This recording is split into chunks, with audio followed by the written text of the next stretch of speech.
Wait. যারা হচ্ছে free mobile খেলো বা ফিফা খেলো তাদের জন্য বিশেষ করে গুরুত্বপূর্ণ এই ভিডিওটি।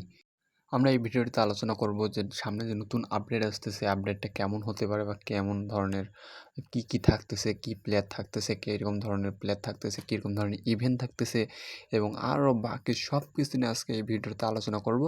So let's go guys. তো আর মাত্র 5 দিন পর যে ইভেন্টটি আসতেছে সেই ইভেন্টের নাম হচ্ছে premier league team of the session. এই তোমরা আরও একটা জিনিস শুনলে খুব অবাক হবা যে এই ইভেন্টে থাকতেছে 99 ওভারঅলের প্লেয়ার। আর তোমরা দেখতেই পাচ্ছ এখানে 99 এবং 98 ওভারঅল প্লেয়ার এবং 97 ওভারঅল প্লেয়ারগুলো দেখা যাচ্ছে। এবং আমরা যারা আগে দেখতে পাইছিলাম 97 ওভারঅল হাই ছিল। আর সবচেয়ে বড় কথা হচ্ছে এবারকার যে মিশনগুলো খুব সহজ করছে এবং হচ্ছে যে এর আগের যে মিশনগুলো তোমরা পূরণ করছো তার চেয়েও অনেক সহজ।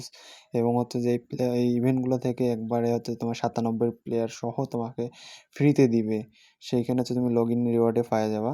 এবং হচ্ছে যে এর আগে যে সেঞ্চুরি স্পাস আসছিল ওই সেঞ্চুরি স্পাস থেকে 95 লেভেলের যে প্লেয়ারটা ছিল এখানে কিন্তু 99 লেভেলের প্লেয়ারটা চলে আসবে। এবং তোমরা গেমেও একটা বড়সড় চেঞ্জ লক্ষ্য করতে পারবা। আপডেটটা আর মাত্র কিছুদিন, মাত্র আর 5 দিন পরেই চলে আসবে। আর গাইস, তোমরা যারা আমাদের হোয়াটসঅ্যাপ গ্রুপে জয়েন হতে চাও তারা হচ্ছে কমেন্টে এসে কমেন্ট করতে পারো এবং আমাদের একটা নিজস্ব লিগস আছে, সেই লিগসে তোমরা জয়েন হতে পারো এবং আমাদের সাথে খেলতে পারো। সো নিউ আপডেটের জন্য ওয়েট করো এবং লাইক ফলো দিয়ে পাশে থাকো। সো আল্লাহ হাফিজ গাইস।